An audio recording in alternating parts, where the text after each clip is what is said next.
Jérusalem, nous sommes en ligne avec notre correspondant Daniel Haïk. Bonjour Daniel, Boker Tov, et nous allons commencer ce journal par les derniers développements sécuritaires dans le nord d'Israël. Oui, effectivement, tôt ce matin, l'alerte rouge a été déclenchée dans plusieurs localités de Galilée occidentale comme Saint-Jean-d'Acraco, Naharia et Rosh Hanikra. L'alerte a été déclenchée à la suite de l'intrusion dans le ciel israélien d'un drone offensif lancé à partir du Liban. Il n'y a pas eu d'impact au sol. Peu avant, Tsahal avait déjà intercepté dans les mêmes circonstances un autre drone qui provenait du sud Liban. Tsahal poursuit ses raids aériens contre des positions du Hezbollah jusqu'à Baalbek, c'est-à-dire profondément à l'intérieur du territoire libanais. Selon le porte-parole de l'armée israélienne, de nombreuses démarches ont été effectuées avant ces raids afin de limiter au maximum les pertes de civils libanais. Le contre-amiral Agari a expliqué que ces raids s'inscrivaient dans les efforts entrepris par Tsahal afin d'empêcher le Hezbollah de reprendre des forces. Et c'est dans ce contexte que l'on continue à parler d'un accord de cessez-le-feu au nord d'Israël. Oui, effectivement, et c'est surtout le Premier ministre libanais Rajib Mikati qui a émis l'espoir qu'il sera possible de parvenir à un accord de paix, un accord de cessez-le-feu, dans les prochaines heures, a-t-il dit, ou les prochains jours. Peu avant, le président du Parlement libanais Nabib Berri avait déclaré que désormais la balle était dans le camp de Binyamin Netanyahou. Selon lui, tous les points encore en litige auraient été solutionnés. Cependant, tant à Jérusalem qu'à Washington, on bien entend de dissiper cet optimisme libanais assez étonnant et l'on affirme qu'il n'y aura pas d'accord sous peu. Le porte-parole du Conseil à la sécurité nationale américaine a déclaré durant la nuit qu'il y avait actuellement plusieurs propositions ou des ébauches d'accords. Concrètement, les émissaires américains Amos Hochstein et Brett McGurk arrivent aujourd'hui en Israël pour des rencontres importantes aussi avec les dirigeants israéliens. Oui, toujours dans ce même dossier libanais, ils doivent en effet être reçus par le Premier ministre et par le ministre de la Défense. Ils doivent débattre justement de ces ébauches d'accords qui ont été présentés. L'ébauche dont on parle le plus implique le déploiement d'une force multinationale et de l'armée libanaise au sud Liban, après que le Hezbollah se soit retiré quasiment jusqu'au fleuve du Litani. Si Israël devait constater que le mouvement chiite tentait de revenir le long de la frontière israélo-libanaise, eh bien, l'armée israélienne disposerait alors, toujours dans le cadre de cet accord, d'un feu vert des États-Unis pour attaquer les positions du Hezbollah. Une infrastructure réunissant des Israéliens, des Américains et des Libanais devrait permettre de déceler au plus vite toute violation de l'accord. Question timing, tout cela va prendre du temps et même en cas d'accord signé, il faudra, selon les sources israéliennes, patienter encore 2 mois afin de vérifier si celui-ci est véritablement effectif, ce qui signifie que ce n'est pas encore demain que les habitants du nord d'Israël reviendront dans leur foyer. Binyamin Netanyahou a émis un certain scepticisme quant à la concrétisation d'un tel accord, d'autant plus, et c'est important de le souligner, apparemment le Hezbollah ne semble pas favorable à un accord de ce type et il ne veut pas de séparation entre le front nord et celui de la bande de Gaza. Selon la chaîne CNN, l'Iran aurait décidé de riposter à l'offensive israélienne de Shabbat dernier. Oui, effectivement, selon ces sources, une telle riposte pourrait même intervenir avant les élections aux États-Unis. Selon les Iraniens, la riposte sera douloureuse. Ceci étant, des spécialistes du dossier iranien affirment que les dégâts causés par l'attaque de l'armée de l'air israélienne en Iran samedi dernier sont bien plus importants qu'on ne le pensait. Ainsi, les radars qui protègent les batteries de missiles russes S-300 très efficaces auraient été très sérieusement endommagés, tout comme les structures de production de missiles balistiques iraniens.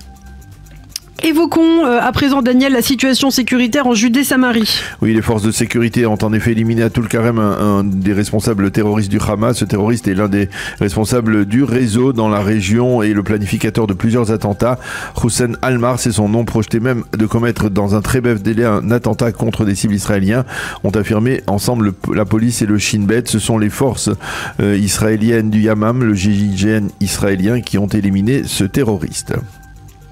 Et puis enfin, la justice française a statué hier dans le dossier de la participation des entreprises israéliennes au salon Euronaval 2024. Oui, et ça vous le savez probablement avant nous, même la justice française a donc tranché en faveur des entreprises israéliennes et c'est le tribunal de commerce de Paris qui a affirmé que les organisateurs du salon Euronaval ne pouvaient pas exclure des sociétés israéliennes uniquement sur le critère de leur nationalité. Je vous rappelle que sur directive d'Emmanuel Macron, eh bien, il avait été décidé de permettre d'exposer dans le salon des entreprises israéliennes uniquement à la condition que les produits exposés par les Israéliens n'aient pas été utilisés à Gaza ou au Liban, ce qui avait, on s'en souvient, suscité une très vive polémique.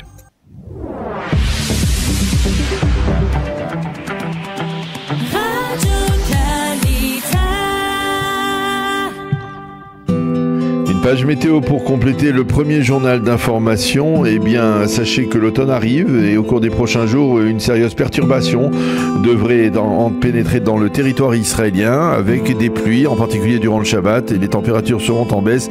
En tout cas, pour aujourd'hui, la météo, le 21 degrés à Jérusalem, 24 à Tel Aviv et 28 degrés à Eilat.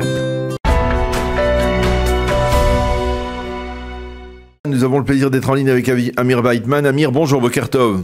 Bonjour, Boker Tov. Vous êtes le président du groupe des libéraux au sein du Likoud et d'emblée, je voudrais vous poser une question. On en a parlé déjà cette semaine parce que c'est au cœur de la polémique dans la société israélienne. Le dossier de l'enrôlement des élèves des yeshivot et je voudrais vous poser la question, est-ce que vous pensez qu'il y a au Likoud aujourd'hui, même si pour l'instant apparemment cette loi a été mise de côté par les orthodoxes, elle pourrait être remplacée par une loi qui permettrait le financement des allocations aux élèves des yeshivot dans les crèches et jardins d'enfants. Est-ce que vous pensez qu'au Likoud il y avait une majorité, en tout cas il y avait des députés qui étaient favorable à un vote d'une telle loi, surtout en pleine guerre, surtout dans le contexte dans lequel on évolue actuellement? Alors, j'ai pas fait un compte précis des opinions de tous les membres du Likoud, mais je pense que de nombreux membres du Likoud, je vais faire attention et je vais être prudent, mais disons de nombreux membres du Likoud aujourd'hui, et je parle à des membres de la Knesset, mais c'est évident au sein de la base, c'est l'écrasante majorité, ont sincèrement marre de la situation actuelle. La situation, ça fait maintenant plus d'un an que nous sommes en guerre. De nombreux citoyens qui font l'armée ont passé 150, 200, 250, 300 et 350 jours dans certains cas en milouim, c'est-à-dire en période de réserve. On voit le coût humain terrible en termes de morts et de blessés. Un coût humain qui par ailleurs touche de manière disproportionnée le public religieux, le public, ce qu'on appelle Dati Leomi, le public sioniste religieux. Je sais pas comment dire en français. Sioniste religieux.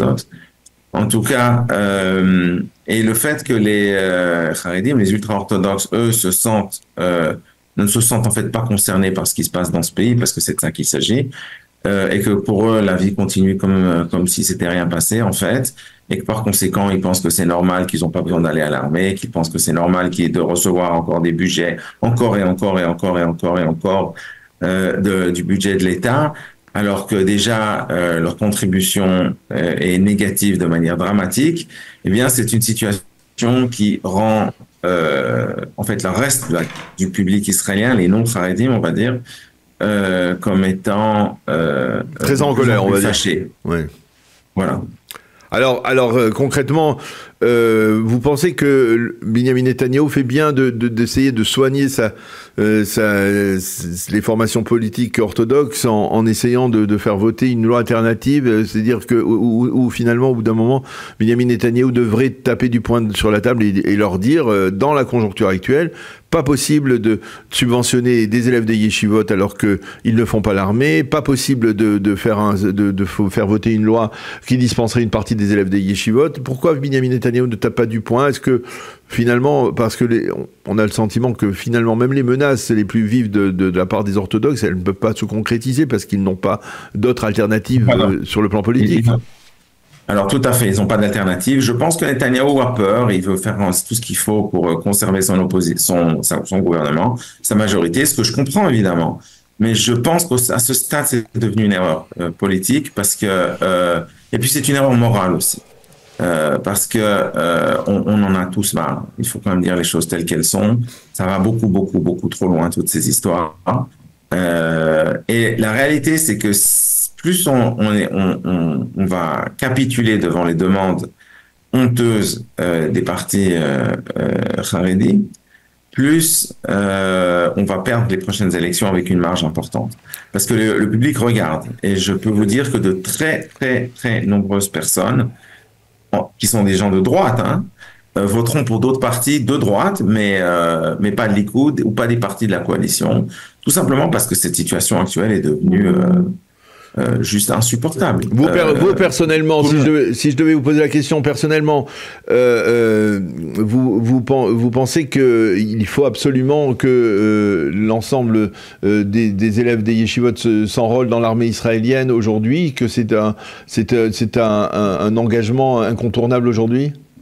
Oui, je pense qu'aujourd'hui, enfin, l'ensemble, on peut toujours évidemment, on doit évidemment même négocier, je dirais, une certaine quantité de personnes, voilà, qui vont rester dans le programme dans le cadre du programme qu'on appelle en hébreu Torato Monoto, c'est-à-dire quelqu'un dont la Torah est le métier, en fait. Bon, il n'y a pas de problème de négocier un nombre raisonnable de personnes comme ça, mais je pense que pour les autres, pour 90% des gens, comme c'est le cas dans le reste de la société israélienne, oui, ils doivent aller à l'armée comme tout le monde. On dirait que c'est quelque chose de controversé. Ça n'est pas controversé, c'est normal, ils habitent ici. Ça n'est pas d'ailleurs du sionisme au sens idéologique du terme, c'est pas une question idéologique, c'est une question simplement de bonne citoyenneté. Ils vivent ici, les Haredim, comme tout le monde.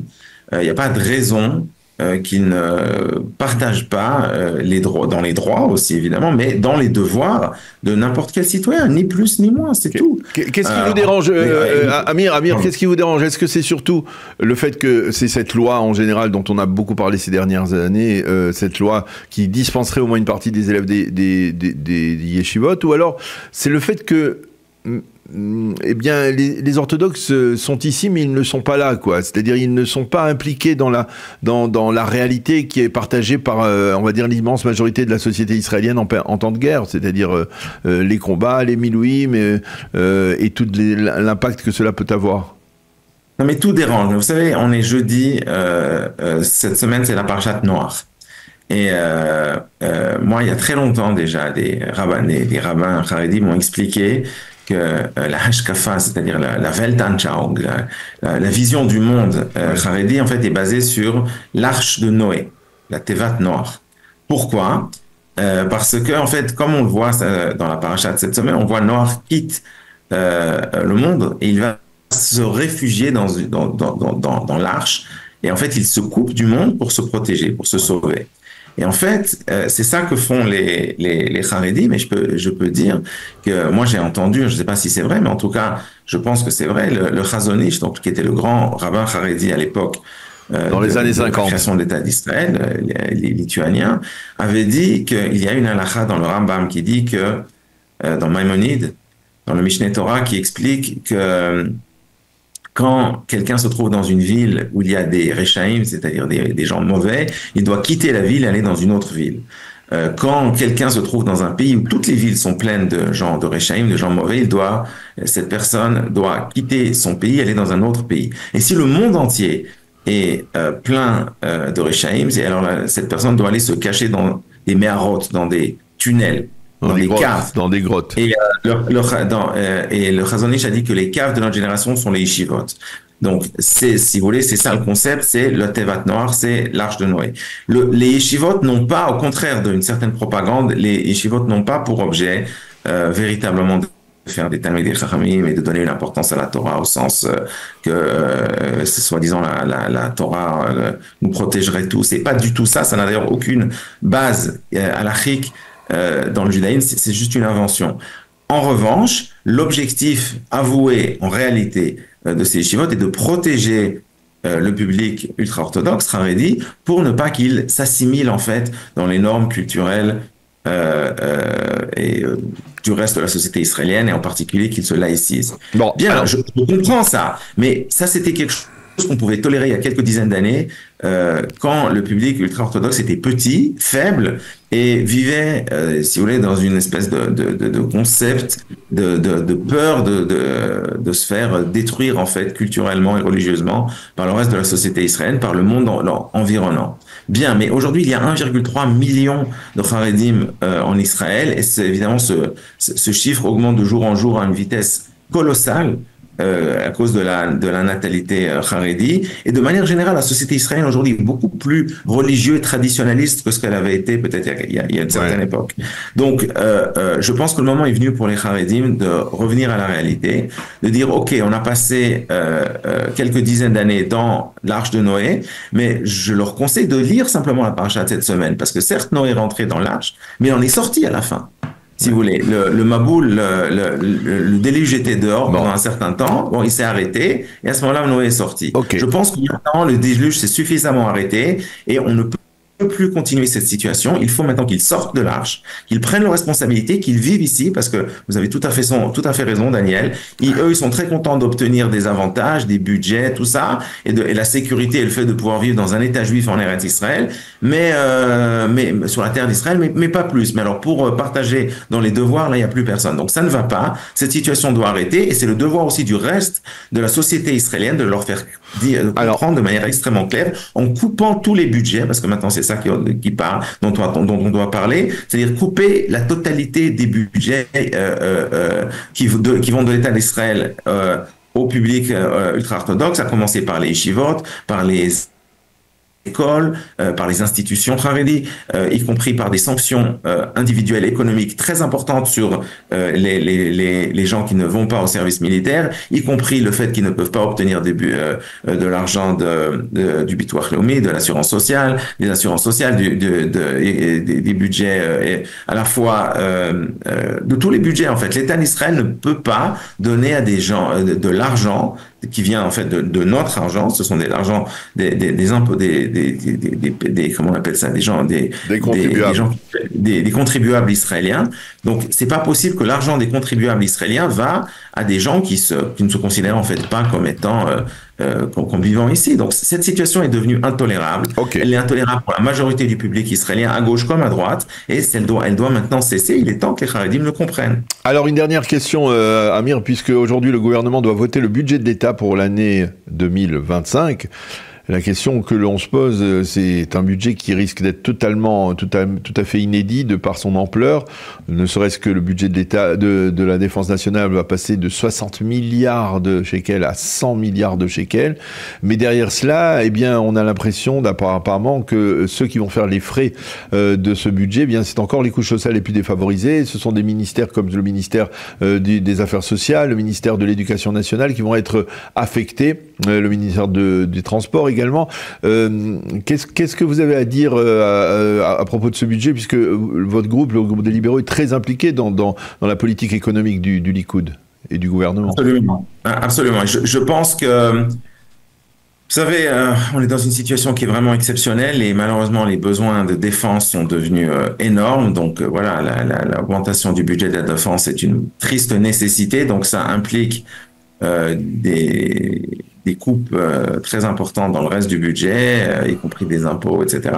C'est une situation qui est très compliquée, mais il faut pas oublier une chose. Sur le long terme, ce qui compte, c'est les réformes structurelles de l'économie israélienne, c'est-à-dire que l'économie israélienne soit une économie de plus en plus ouverte et compétitive, ouverte au monde et compétitive de manière générale, avec un taux d'imposition compétitif et donc faible, le plus possible.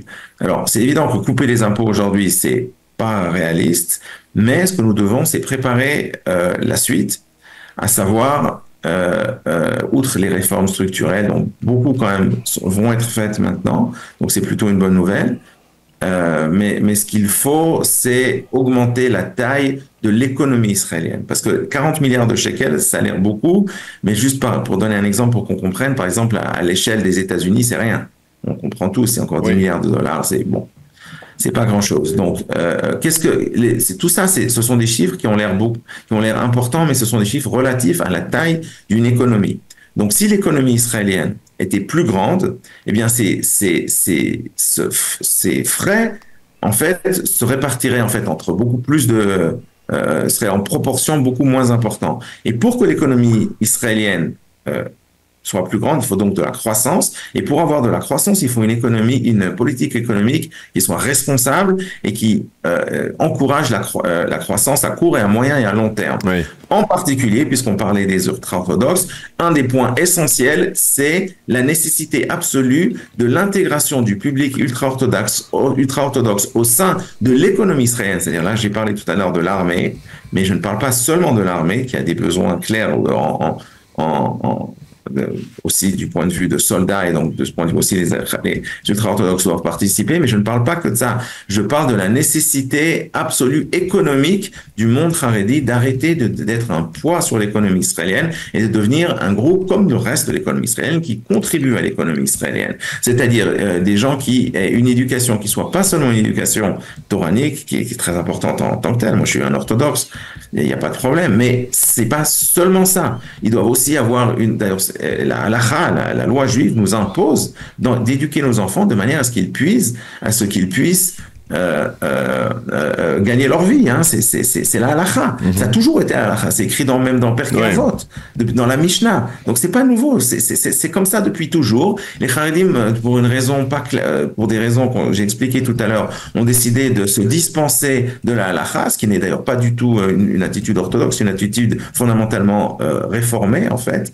Le réformisme là doit arrêter. Il faut revenir à la source normale du judaïsme, à savoir il faut éduquer ses enfants pour que certes qu'ils soient des bons juifs, parce que c'est l'essentiel, mais qu'ils puissent gagner leur vie normalement. Gagner leur vie normalement, ça veut dire avoir une éducation générale qui permet ensuite aux gens d'avoir une éducation supérieure, de devenir des ingénieurs, des médecins, des avocats, et tout ça. Voilà. Donc les Haredim, ils doivent aussi participer à cette économie, comme d'ailleurs les Haredim qui habitent en France ou en Amérique ou d'ailleurs dans le monde le font, parce que quand vous venez d'une famille ultra-orthodoxe en France, souvent vous allez à l'université quand même, ou dans des hautes écoles, ou j'en sais rien, et ensuite vous continuez, vous travaillez. Il n'y a pas de raison que ce soit différent en Israël aujourd'hui. Bien, voilà, c'est tout. Voilà. Donc, on arrive à intégrer au sein de l'économie israélienne le public ultra-orthodoxe, eh bien l'économie israélienne va croître. Et si elle croît, eh bien le poids des frais que nous subissons maintenant pendant cette guerre, eh bien, sera en fin de compte beaucoup moins important. Et quand on aura une interview dans 5 ans, eh bien, on se rendra compte que les situations d'économie israélienne, en fait, sera meilleure que ce qu'elle est non seulement maintenant, mais ce qu'elle a été même avant la guerre. Et tout ira bien. Mais il faut simplement être concentré sur avoir une politique économique qui soit rationnelle, qui encourage le travail et la productivité et donc la croissance. Eh bien, on le voit pour vous au moins, en tout cas, même lorsque l'on parle d'économie, eh bien c'est le dossier de l'enrôlement des élèves des yeshivot n'est jamais trop loin. En tout cas, merci beaucoup Amir de nous d'avoir répondu à nos questions à ce sujet, au sujet du budget de l'État qui doit être voté aujourd'hui par le gouvernement. Ça doit prendre encore quelques mois avant qu'il ne soit ratifié par la Knesset, il faut le souligner. Merci beaucoup Amir d'avoir été avec nous ce matin. À bientôt.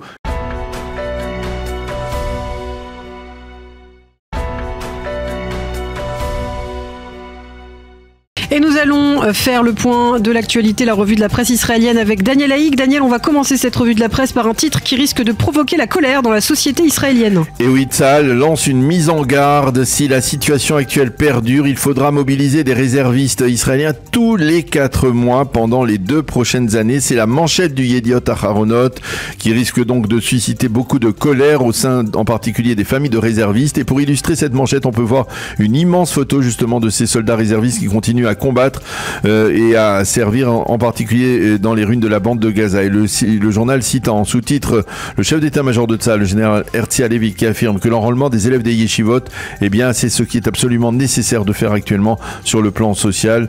Et c'est ce qu'il affirme donc ce matin dans le Yediot Aharonot. Et puis la manchette du Israël Hayom est totalement différente puisqu'elle nous conduit au sud Liban. Oui, cette manchette semble confirmer que l'on parle de plus en plus sérieusement d'un accord de cessez-le-feu au Liban. Dans le cadre d'un tel accord, précise le quotidien, Israël exigera une marge de manœuvre pour pouvoir frapper le Hezbollah au sud Liban. Ce sera notre condition à tout accord, affirme-t-on en Israël. Et la photo qui illustre un tel titre, eh bien, c'est celle d'une explosion provoquée par Israël justement au sud Liban, l'explosion d'un bunker du Hezbollah. Et selon le Israël Hayom, le Israel Hayom lui indique, tout comme d'ailleurs le Yediot Aharonot, que c'est aujourd'hui que l'émissaire du président américain Joe Biden, Amos Hochstein, doit arriver en Israël pour tenter justement de promouvoir un tel accord. Selon l'un des titres du site N12, le premier ministre libanais Mikati a émis l'espoir qu'un cessez-le-feu puisse intervenir dans les prochaines heures ou dans les prochains jours, mais entre-temps, durant la nuit, et certains sites d'information le mentionnent, eh bien, du côté de Washington, on est beaucoup plus sceptique quant à la possibilité de parvenir à un accord dans les prochains jours. Et puis, l'ensemble des quotidiens, des sites d'information nous mettent en garde aussi, Daniel, ce matin, face à une possible offensive iranienne. Oui, la page d'ouverture du site N12 est sans équivoque. L'Iran aurait finalement décidé de riposter à la dernière attaque israélienne contre son territoire, samedi dernier. Une possible ou probable offensive iranienne, on ne le sait pas vraiment, mais en tout cas, si l'on se réfère à la CNN, eh bien, Téhéran pourrait lancer une attaque massive contre Israël avant même les élections américaines de la semaine prochaine. Le site Ynet, lui aussi, consacre sa page d'ouverture à une question: est-ce que Téhéran va riposter cette semaine? Et une mise en garde de la part d'un responsable israélien qui affirme que si les Iraniens devraient effectivement lancer une riposte contre le territoire israélien, eh bien, ils pourraient le regretter très amèrement. Et puis le Israël Hayom nous indique en première page qu'aujourd'hui, à partir de 10h, le quotidien ouvre sur son site internet un débat autour de l'enrôlement des élèves des yeshivot. Oui, effectivement, c'est un véritable débat de société aujourd'hui qui se développe dans la société israélienne, et l'intitulé de ce débat: vers où va l'armée du peuple? Les officiers réservistes, des faiseurs d'opinion, des experts débattront d'un partage plus équitable du fardeau sécuritaire. Et c'est Sarah Etzny qui déplore ce matin dans le quotidien israélien, dans le Israël Hayom, l'attitude des leaders orthodoxes qui, au lieu de porter main de force aux combattants réservistes courageux qui continuent à manœuvrer dans la bande de Gaza, ils continuent, eux, à manœuvrer pour obtenir gain de cause et des subventions importantes, en particulier de la part du gouvernement. Et ce matin, dans les pages intérieures du Yediot Aharonot, on peut lire un entretien passionnant justement sur l'enrôlement des élèves des yeshivot avec le rabbin Tamir Granot. Le rabbin Tamir Granot est un rosh yeshiva très connu dans le monde sioniste religieux en Israël. Il dirige une yeshiva à Tel Aviv et a perdu un fils, Amitai, au combat au Liban au début de la guerre. Ces dernières semaines, le Rav Granot œuvre de manière très active afin de persuader les orthodoxes en âge de s'enrôler dans l'armée israélienne. Il affirme qu'il est possible de créer un cadre qui garantira que tout soldat orthodoxe qui s'enrôlera sous les drapeaux israéliens en ressortira sans que ses convictions religieuses n'aient été affectées. Le Rav Granot constate que l'ADN du public orthodoxe n'a pas bougé depuis 200 ans, il le dit. L'exil a contraint le judaïsme orthodoxe à se replier sur lui-même. La Shoah a conduit les orthodoxes à vouloir restaurer le monde de la Torah, c'est légitime, et affirme le Rav Granot, c'est exactement ce qui s'est passé avec le mérite de la création de l'État d'Israël. Et ce matin, on constate aussi, Daniel, que la presse israélienne se met peu à peu à l'heure américaine. Oui, en effet, les titres et commentaires sur les élections présidentielles de mardi prochain sont omniprésents dans la presse israélienne et sur les sites d'information. Le correspondant du Israël Hayom était hier en Caroline du Nord, l'un des états clés de cette confrontation entre Donald Trump et Kamala Harris, et il titre: 2 meetings avant la ligne d'arrivée.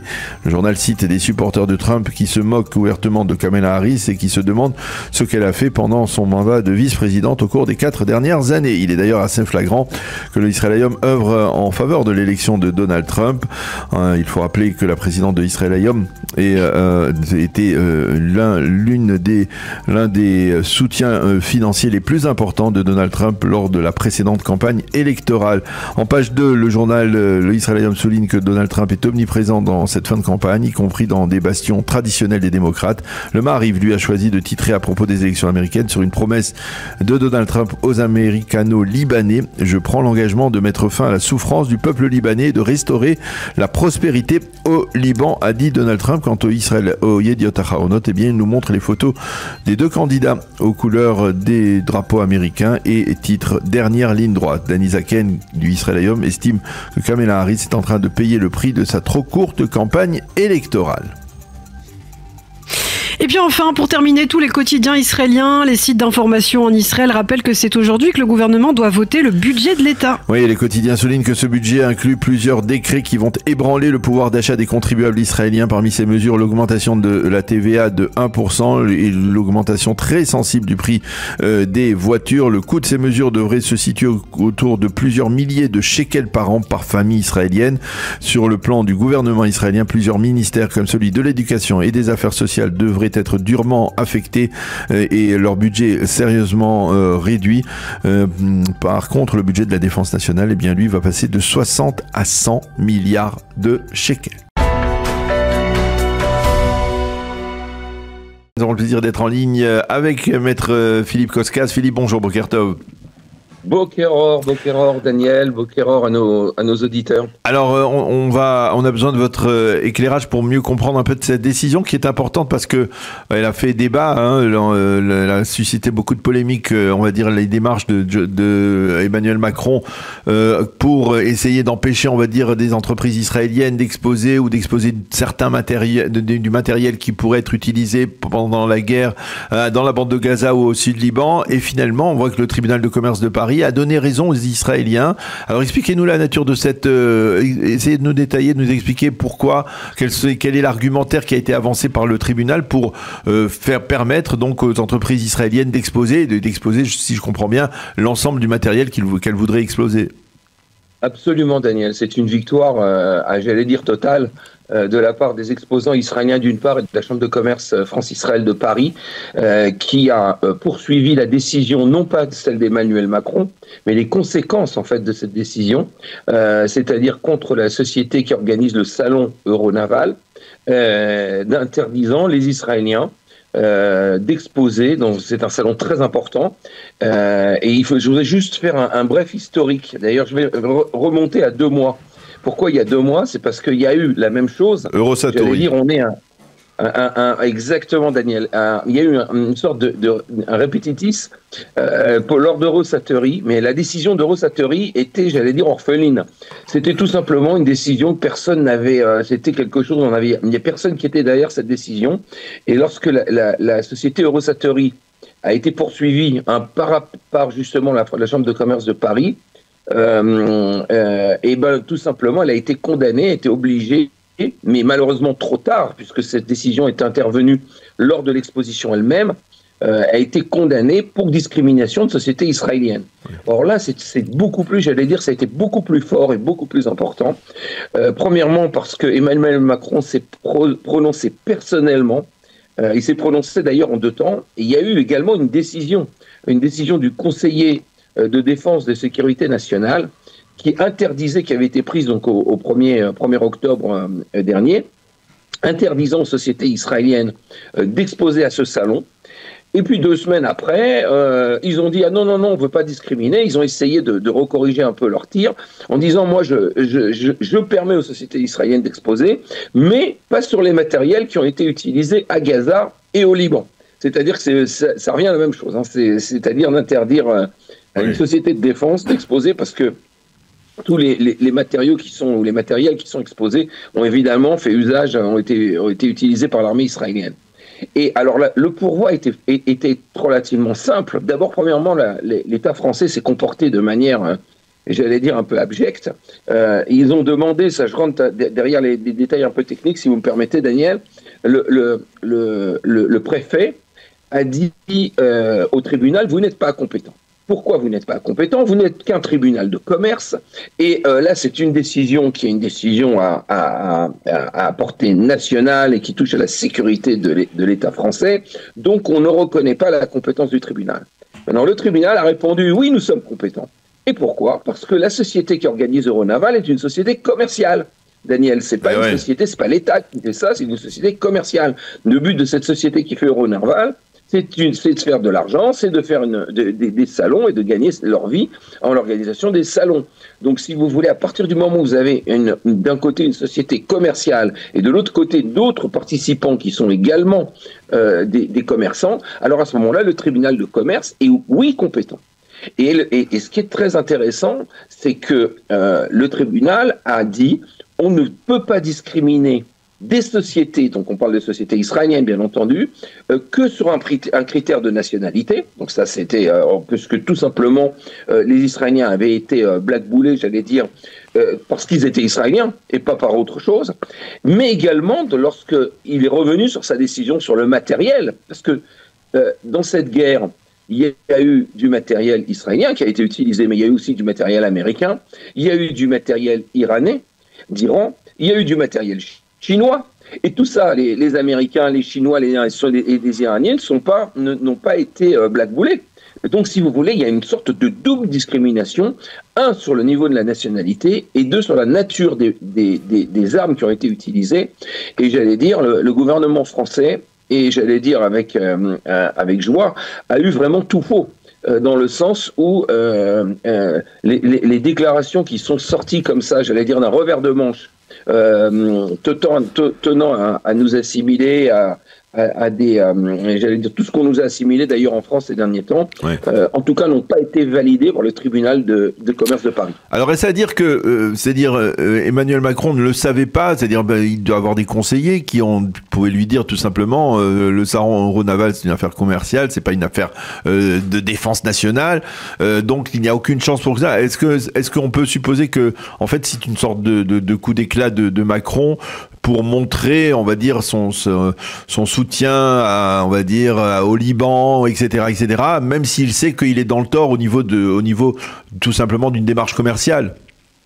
Je crois qu'il y a eu un coup d'éclat en effet, et puis il y a eu une tentative de diminuer le coup d'éclat. C'est-à-dire que je pense que je suis pas sûr qu'il a été conseillé par ce juriste lorsqu'il a sorti le premier embargo, j'allais dire, parce que c'est un embargo. Il a été conseillé, mais je crois qu'il a été reconseillé quand il a revisé sa décision, c'est-à-dire qu'il a voulu la limiter au matériel israélien qui avait été utilisé pendant la guerre. Alors à ce moment-là, on a vu qu'il y avait une sorte j'allais dire, il était revenu un peu sur ses pas. Et donc, mais ce qui est intéressant dans cette décision d'hier, c'est que c'est lors de la première décision, donc il y a 2 mois que j'ai sur Eurosatory, j'allais dire c'était une décision qui était un peu orpheline. Personne ne voulait. Emmanuel Macron n'avait pas vraiment assumé publiquement cette décision d'embargo. Or là, il l'a fait. Et là, j'allais dire, ce Conseil de sécurité, donc le Conseil de défense, a bien pris cette décision interdisant les sociétés israéliennes de participer à Euronaval et a été vraiment, j'allais dire, condamné à la décision a été considérée comme discriminatoire. Concrètement, est-ce que vous pensez que ça aura un effet dissuasif, c'est-à-dire que à partir de maintenant, eh bien, on va être un petit peu plus prudent en France concernant les entreprises israéliennes, en particulier les entreprises sécuritaires? Alors, je vais vous dire, premièrement, il y a une différence, puisque Euronaval a lieu le 4 novembre, oui. Donc ça veut dire que vraiment, contrairement à ce qui s'est passé à Eurosatory, les sociétés israéliennes, et il y a 9 sociétés israéliennes qui vont participer à ce salon, et des sociétés importantes vont participer. Alors que Eurosatory, le jugement avait été rendu au milieu du salon, donc elle n'avait pas pu participer. Donc ça, c'est une chose. Mais deuxièmement, on voit, j'allais dire, 2 arrêts répétitifs du tribunal de commerce. Je pense que la prochaine fois, les autorités françaises, lorsqu'elles voudront, j'allais dire, discriminer Israël, peut-être feront un peu plus attention de voir leurs décisions retoquées, et j'allais dire à 2 reprises. Eh bien, Philippe, merci beaucoup de nous avoir permis de mieux comprendre cette décision. Elle est importante. Elle a, on espère donc un impact dissuasif, comme vous venez de le dire à l'instant, pour peut-être le président français et pour qu'il essaye de ménager, on va dire, ses ardeurs anti-israéliennes de ces dernières semaines. Merci beaucoup, Philippe Koskas, maître Philippe Koskas, d'avoir été avec nous ce matin. À bientôt. Bonne journée. À bientôt, Daniel. Bonne journée.